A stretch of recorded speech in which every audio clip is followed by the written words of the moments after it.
Hello, c'est Alex, j'espère que tu vas bien. Bienvenue dans cette vidéo où je vais te présenter Immersity AI. Il s'agit d'une intelligence artificielle qui va te permettre de générer ce genre d'animation, comme tu peux le voir ici, avec un effet 3D à partir d'images 2D. Donc c'est un outil qui a l'air vraiment bien, on va le tester dans cette vidéo, et je me suis dit que ça pouvait être sympa également pour des rendus 3D. Imaginons par exemple que vous exportez un rendu, par exemple un rendu de produit comme cette image-là, en 3D de Blender ou à l'intérieur comme celui-ci, et que vous voulez créer une petite animation pour poster sur les réseaux sociaux. Donc avec différents types d'effets de caméra, on peut avoir un effet de haut en bas, on peut avoir un effet de rotation, on peut avoir un effet de zoom par exemple, et ensuite poster ça sur les réseaux sociaux, sur votre site web, sur LinkedIn, Instagram, etc. Donc c'est vraiment un outil qui a l'air vraiment sympa. C'est ce qu'on va tester aujourd'hui. On peut voir qu'il propose d'autres fonctionnalités, comme par exemple 2D vidéo to 3D vidéo. Donc en fait, vous donnez une vidéo à l'outil, ça va vous générer une vidéo en 3D. Donc ce qu'ils appellent une vidéo en 3D, en fait, c'est pour les casques de réalité virtuelle, comme on peut le voir ici, comme l'Apple Vision Pro par exemple, le MetaQuest, etc., pour donner un effet de profondeur quand on déplace sa tête comme ça. Donc ça, on va pas pouvoir le tester, mais ça a l'air pas mal. Et on a la même chose avec les images. Donc nous, on va tester cette fonctionnalité. Donc c'est un outil qui est payant, mais on a, il me semble, par contre, 5 ou 10 générations qui sont gratuites. Et comment ça fonctionne, pour expliquer de manière très simple, ça va créer ce qu'on appelle une depth map. C'est-à-dire qu'en fait, ça va analyser l'image pour savoir justement qu'est-ce qui est loin dans l'image, qu'est-ce qui est proche de la caméra. Et grâce à ça, le logiciel va pouvoir calculer pour créer ce type d'animation.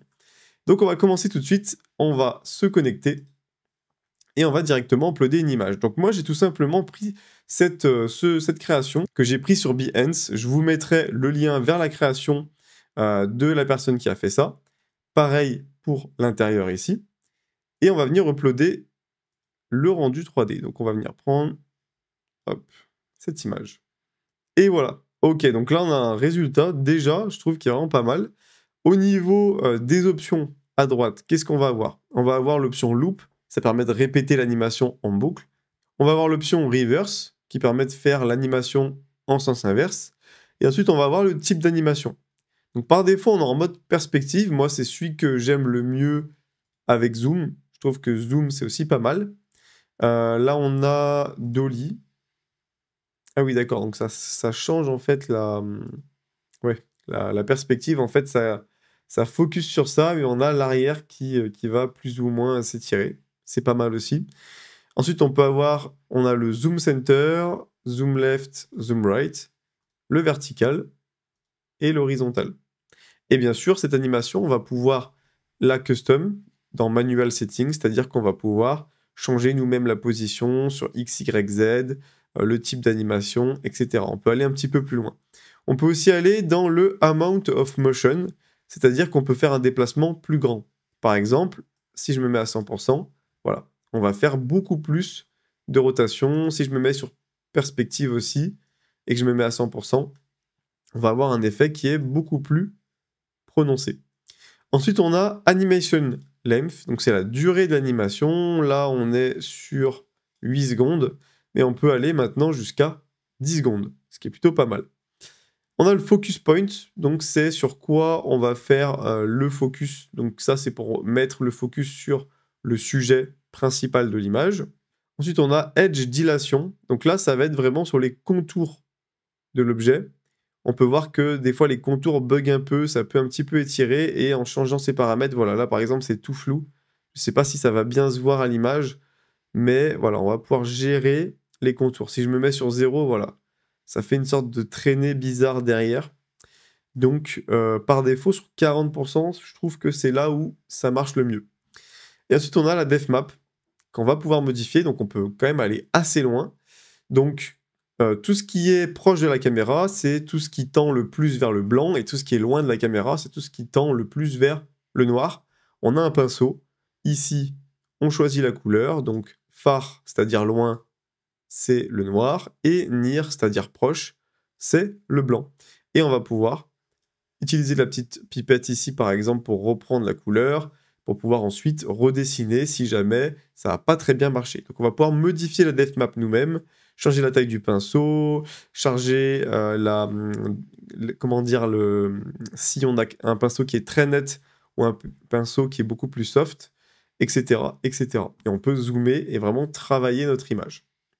Donc ça, c'est vraiment génial. On va revenir en arrière. Et on a 3D image. Donc là, c'est comme je le disais, c'est pour exporter une image en 3D pour les casques VR et autres dispositifs. Maintenant, on va voir comment exporter. Juste avant, si jamais tu souhaites faire de la 3D. C'est ce que je propose moi aujourd'hui sur ma chaîne YouTube au travers de plein de tutoriels. J'ai créé une formation qui est 100% gratuite. C'est le premier lien en description. Et à l'intérieur, tu vas apprendre toutes les bases pour pouvoir te lancer dans la création 3D avec le logiciel Blender qui est 100% gratuit. Si ça t'intéresse, je te laisse aller voir tout ça dans la description. Donc pour exporter, on va cliquer juste là sur le bouton export. On a le choix entre 3 formats, MP4, GIF et PNG. Donc c'est ça qui est génial, c'est que si on veut, on peut l'exporter en GIF et donc on a un GIF animé qu'on va pouvoir mettre facilement sur Internet, facilement un petit peu de partout. Donc ça c'est génial. Ou alors une vidéo classique au format MP4. Moi je vais télécharger en GIF et je vais cliquer sur Next. On peut voir que du coup que ça coûte des crédits. Donc moi j'ai 100 crédits par défaut. Ensuite il faut payer pour en ajouter. Et ensuite on a l'export custom où on peut changer nous-mêmes la résolution. Donc on va cliquer sur export. Voilà. Donc là bon on a le GIF. On a mis une résolution qui est faible. J'aurais pu mettre une résolution plus élevée. Mais ça fonctionne très bien. Maintenant, on va tester avec l'intérieur. Je pense que là, ça va un peu plus galérer. Donc, on va prendre l'image d'intérieur. C'était celle-ci. Ok, alors, on a pas mal. Au niveau des contours, forcément, il y a beaucoup plus d'objets à contourer. On a un peu plus de déformation, etc. Ça marche quand même moins bien. Alors, on va tester Edge Dilation. On va tester plusieurs paramètres. Enfin, un peu plus par là, à peu près.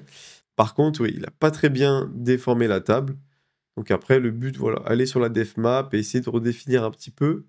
Mais je pense que du coup, ouais, ça galère un peu plus sur un truc d'intérieur. Vaut mieux quelque chose d'un peu plus simple. Même si on voit que sur cette image, bah, ça a l'air quand même complexe. À mon avis, la personne a pris le temps de faire ça correctement. On va regarder un peu les créations de la communauté. Voir un petit peu ce qu'ils font. On va voir par exemple lui sur Instagram.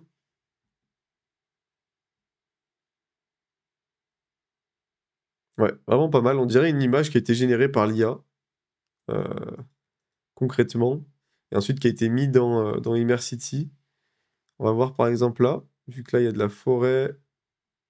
Ah, ouais, ça me redirige. Ah oui, celle-là je l'avais vue déjà. Incroyable. Avec des boutiques de luxe complètement redesignées par l'IA. Franchement, ouais, c'est vraiment impressionnant, c'est vraiment stylé. Ça permet vraiment de faire des petites courtes animations, comme ça, il n'y a pas besoin de refaire une scène en 3D, etc. Et on peut montrer ce qu'on a envie de montrer avec une petite animation comme ça. Franchement, je trouve que c'est vraiment pas mal. Donc voilà pour cette vidéo sur Immersity AI, j'espère qu'elle vous aura plu. N'hésitez pas à me dire en commentaire si vous pensez que ça peut être utile pour vous ou pas. Je serais très curieux de le savoir. Est-ce que vous en pensez globalement ? Également, likez cette vidéo, ça m'aide énormément. Et n'oubliez pas de vous abonner. Et je vous dis à très bientôt pour une prochaine vidéo. Ciao!